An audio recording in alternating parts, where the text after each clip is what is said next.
We're going to get into Ohio State spring practice. I definitely had some takeaways from this that we want to get into. First thing I want to talk about, first and foremost, again, the video for me that went absolutely viral, 50,000 views. How cut Jeremiah Smith looks. I mean, we see Jeremiah Smith. We haven't seen Jeremiah Smith for, 3 months? This guy comes in, and I think his body looks even better than it looked 3 months ago. I think Jeremiah Smith, we saw year one from Jeremiah Smith, arguably the best player on a national championship team as a true freshman, icing the national championship on a fade route. His second year absolutely exploded again. One of the best players, if not the best player in college football last year. In year three, with how good his body looks, again, I absolutely hate comparing college players to Hall of Famers, but Jeremiah Smith literally looks like Julio Jones. At his size, the way he's able to move at his size, how he's coming into Ohio State in the spring, we are possibly looking at the best receiver season we may ever see from a college football receiver. This is one of those situations in year three for Jeremiah Smith where he is a pro playing the college game. It's very rare we say this. We say this about Trevor Lawrence. We said this about a couple of people throughout college football history. This is a pro player playing college football in year three. I don't even know. You may have to look at Jeremiah Smith for Heisman.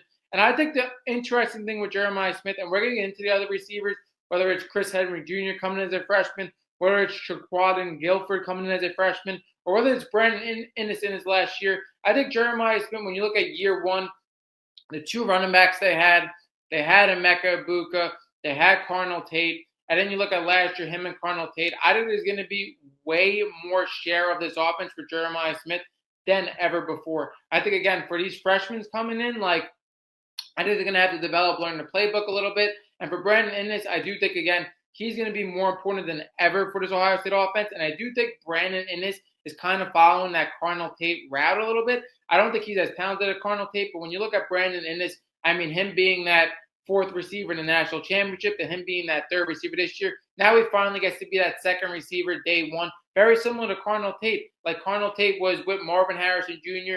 and he was with Emeka Egbuka.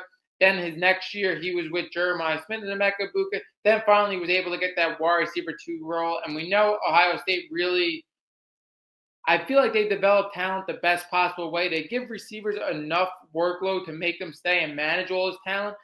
They just are able to get, I don't even know how to explain it. They're able to get each receiver on the field for the correct amount of time to make them stay. And then in their last year, they really give them that work. I think Brandon Inniss is going to get more work than ever, but I do think these freshmen are going to come on as well.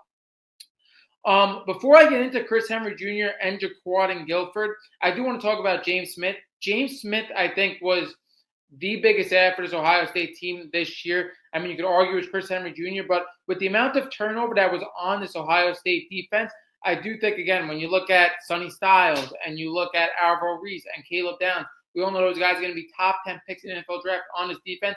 It was important that they get that plug-and-play elite talent, and they got it from the transfer portal in James Smith. I do think this was a massive add as well because you take James Smith away from Alabama, and I thought James Smith in these spring practices looked like the most impressive player for this Ohio State team. Again, I do think he's going to be a guy that gets to the quarterback more often than anybody from this defense. He is a physical freak, and the one thing that was funny to me about James Smith is him rocking number 3 as a defensive lineman. I do think that's an odd number to wear. But James Smith was the biggest add for this Ohio State team because they did have a lot of turnover. Now, I'm not worried about this Ohio State defense because I do think that they have enough talent to be a top defense. And I do think, again, their biggest add on the coaching cycle was able to retain Matt Patricia. We all know Matt Patricia did an historic job on this defense last year. And to have a guy like that brings NFL defensive schemes to college football, and the amount of talent he does have to work with still, I do think this Ohio State unit is going to be a top unit in the country on the defensive side of the ball. Now, like I said, we're going to talk about Chris Henry Jr. and Shaquadin Guilford. Shaquadin Guilford is rocking number 2 for Ohio State. Ryan Day did give it to him. Shaquadin Guilford looks like an absolute speed demon right now, and he's a guy that's going to be, in my opinion, the 4th receiver coming into the season. Like, he's going to be behind Jeremiah Smith, going to be behind Brandon Inniss and Chris Henry Jr., but at 6'3", the way he's able to move at his size, I think he could be one of the fastest players in college football. And I do think Ryan Day thinks very highly of this guy because for him to give him number 2 right off the bat, we know Caleb Downs, you could argue, was the best player on his team the last 2 years, wore number 2. But then when you look at the history of that number, when it comes down to Malcolm Jenkins and it comes down to Chris Olave in recent years, and going all the way back, we see the elite players in college football wear number 2. And for him to give that to him as a freshman, I think it shows a lot of what Ryan Day thinks of him. I think it's going to be very interesting to see him and Chris Henry Jr. Chris Henry Jr., I believe, has the talent day one to be an immediate impact player, like we saw in previous years with Jeremiah Smith, his impact as a freshman, and Mally Toney this year. I think Chris Henry Jr. has the opportunity to have a great year one, and I do think it is needed for this Ohio State room. There isn't many veterans in front of him, like we said. I think he has a lot more talent than Brandon Inniss, but again, we talk about how difficult it is to really get your mind on an offense in year one. I do think Brandon Inniss is going to have the upper hand day one than a Chris Henry Jr., but I think middle, late of the season, Chris Henry Jr. could definitely be a number 2 receiver for this offense.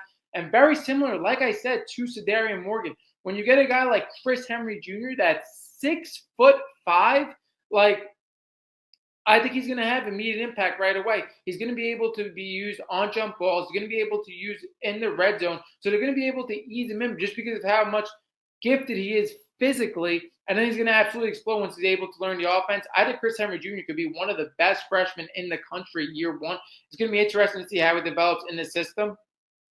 Now, the last thing we want to talk about when we're going to talk about Ohio State is Julian Sain's legs being an X factor. We saw Julian Sain in these spring practices really work on running the football, and Ryan Day came out and said the X factor for this Ohio State team is going to be how Julian Sain uses his legs.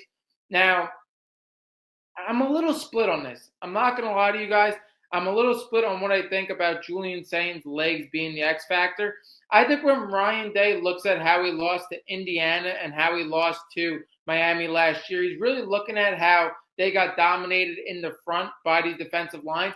And he's saying to himself, like, Julian Sain has to be able to expand his game a little bit to be able to run when he has to and to be able to extend plays. But when you look at Julian Sain, I don't want Ohio State in this offense to get carried away. He's not a dual threat quarterback. He is the best pocket passer in all of college football. His accuracy, his anticipation is next level. It's elite. And the way he's able to get the ball out as well, you want Julian Sain to stay in the pocket and absolutely dice up defenses. But I do agree he does have to have the ability to extend plays, possibly a little further. But let's not get carried away with this at all. You want Julian Sain to carve up defenses inside the pocket. But again, for these ferocious defensive lines, if he's able to extend plays possibly a little bit more, this Ohio State team, I think Ryan Day could be unbeatable. I think that's why he said Julian Sain legs are going to be the X factor. But again, for this Ohio State spring practice, I think the receiving core, again, has a lot of upside. It's going to be very interesting to see how fast Chris Henry Jr. and Jaquan Guilford can learn this Ohio State offense. And I do think Brandon Inniss is going to have more of a role in the beginning of the year than he ever has. Again, he's on his last year at Ohio State. Like I said with Carnell Tate, we all know how these receivers are used in the last year. Jeremiah Smith, my God, you look like a monster, Jeremiah Smith.